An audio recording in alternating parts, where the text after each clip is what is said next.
Hello everyone, this is Mark Harrell, Senior Pastor of Forest Hills Baptist Church in Wilson, North Carolina. We've been doing a series at Forest Hills recently with spiritual discipline. And one of the things that's really not in that list that probably should be is the Christian virtue of patience. And thinking about what we're going through right now, it certainly requires patience. So today we're going to be speaking about being patient through it all. And I'll be speaking from Isaiah chapter 40, verses 29 through 31. It says, "He gives power to the faint, and to him who has no might, he increases strength. Even youths shall faint, and be weary, and young men shall fall exhausted. But they who wait for the Lord shall renew their strength. They shall mount up with wings like eagles. They shall run and not be weary. They shall walk and not faint." Now, although you may feel there's going to be no end to this current COVID crisis, and I'm sure you are just growing weary of it all, Isaiah describes here how God works in the lives of His children. So this is not the first time we've been through tragedy or something else that's been going on. Probably the first of our lives to this severity and duration. So many of us have probably said, "I don't know how much more I can take." And maybe you said that recently. So when you think about this, looking at Isaiah's example here of the eagle, he's trying to explain how we will soar like eagles through God's strength, none of our own.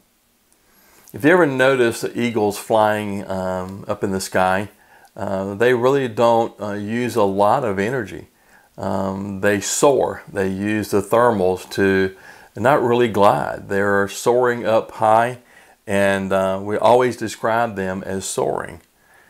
So maybe you feel lately that you aren't soaring, that you're not flying high in the sky, that you're still flapping your wings on the ground, getting nowhere. Notice in verse 30 that it even says that the youth will be exhausted. Now, I know the parents that are home doing two jobs, doing long-distance learning with their children, and they also trying to carry a job. And I can imagine their exhaustion. But think about the children, because we know exhaustion isn't just physical, it's also mental. And I can only imagine what some of the children are going through, being thrown into this new mode of learning that they haven't been used to. Now, if you notice here about the young men shall fall exhausted, he says, however, notice that there's a contrasting word here in verse 31. He says, but they who wait for the Lord. Now, I know waiting is not a lot of people's best virtue, but it's certainly one that we would think about as a Christ follower. So what happens when we wait on the Lord? Isaiah says He will renew our strength. Now, one of the things about thinking logically and just going through problems and looking through this, you have to say, well, what's the antithesis of this? It means if I'm not willing to wait, I'm not going to be doing anything with the Lord's strength. It's going to be on my own. And that's why I'm not getting through it. So we have to learn to wait upon the Lord. He will renew our strength. So what happens when we become impatient with God? Well, Job described this very thing in Job chapter 6, verse 11. "What is my strength that I should wait? And what is my end that I should be patient?" In other words, he felt like no matter what he was going to do or what he did, would not change the outcome. He had gotten to that point, almost had just totally given up on God. There are times that we feel that our patience, like Job, has just run out. The problem is some of us have a very small threshold when it comes to patience. It's not like we've been patient for 5 years for something to happen. So some of us have a shorter threshold, some have longer when they're dealing with something such as patience. David reminds us in Psalms 130 in verse 51, "Wait for the Lord, my soul waits, and in His word I hope." So you see the repetitive nature here in this text. I wait, and my hope is in the Word. The Pew Research Center's Internet and American Life Project, they're a group that does a lot of statistical analysis and research, sums up a recent study about people under the age of 35 and the dangers of their hyper-connected lives with what sounds like a prescription drug warning. And many of you know about side effects. You read about them in any kind of medication you might take. And quote, it says, "Negative effects include a need for instant gratification and loss of patience." What has happened to the Christian virtue of patience? If anyone understands the importance of not becoming impatient, it's the followers of Christ. Albert Mohler states that most of us recognize that patience is one of the cardinal Christian virtues. We're just not in a hurry to obtain it. Others justify patience as a delay in getting what we want. As Margaret Thatcher once famously remarked, "I'm extraordinarily patient, provided I get my own way in the end."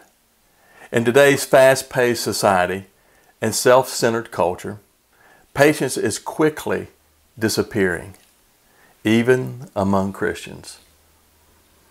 And a good test I would always say about being willing to wait or being patient is the Sunday afternoon trying to go to a restaurant before the pandemic. It's sort of interesting how a lot of church members will come up to you and say, "Pastor, you sort of went over today, didn't you?" And I always joke with them. I said, "Well, are you afraid that you're not going to beat the Methodists to Parker's Barbecue because of the line?" So we are definitely seeing more and more among Christians the lack of patience. Patience is not optional for the Christian. The Apostle Paul repeatedly commanded Christians to demonstrate patience to each other. In fact, this is a critical test of Christian authenticity. True Christian character, the very evidence of regeneration, is seen in authentic patience, end quote. Now, if you display the lack of fortitude and Christian patience before the world, aren't you acknowledging that God's sovereignty isn't sovereign at all? What do non-believers think when Christians who've been telling them about God's powerful sovereignty don't display their patience with God's sovereignty? Isn't that like saying, "Lord, I trust you, now hurry up"? Not that you would do that, but that's probably some of the attitudes that we've had in our life. One of the sayings that President Ronald Reagan was popular for was "trust but verify." It entered American usage when Reagan's advisor on Russian affairs, Susan Massey, was preparing for the president for talks with Mikhail Gorbachev in 1986. Perhaps Reagan ought to learn a few Russian proverbs, Maggie suggested, and the one he liked best was "Доверяй, но проверяй." Trust but verify. This may work in political negotiations during a nuclear arms race, but isn't it an oxymoron? If we completely trust someone, shouldn't we have the feeling that we don't need to verify what they're telling us? Are we being patient with God? Are we willing to trust Him so far that it doesn't matter how long something takes, you still trust Him? Someone may say that they trust in God or trust God with everything, but they're going to verify the acts of the Holy Spirit. That doesn't make any sense to me. Either we trust God completely or we don't.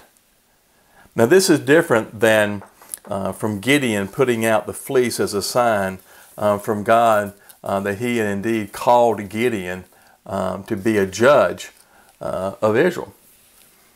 One of the best ways to prove our faithfulness to God is to be patient and simply wait on the Lord. There's a saying, don't get ahead of God. He won't follow you. And I think a lot of us as Christians, maybe, just maybe, have gotten ahead of God because we've become impatient with Him. So I advise you, during these days, it's going to be a little bit longer. We're seeing some light at the end of the tunnel, and it's not a freight train coming at you. We do see progress. So keep the faith, continue to fight the good fight. And remember, they who wait for the Lord shall renew their strength. They shall mount up with wings like eagles. They shall run and not be weary. They shall walk and not faint. Are you being patient today? Are you showing an example before your children how you're waiting on the Lord? Are you showing them how much you trust God by displaying your patience with God? Thank you for joining me. I hope everyone is continuing to remain safe. Remember, if you've already gotten your vaccinations, you still need to do the 3 W's. You still need to wear your mask. You need to distance 6 feet and wash your hands frequently. God bless you all, and thank you.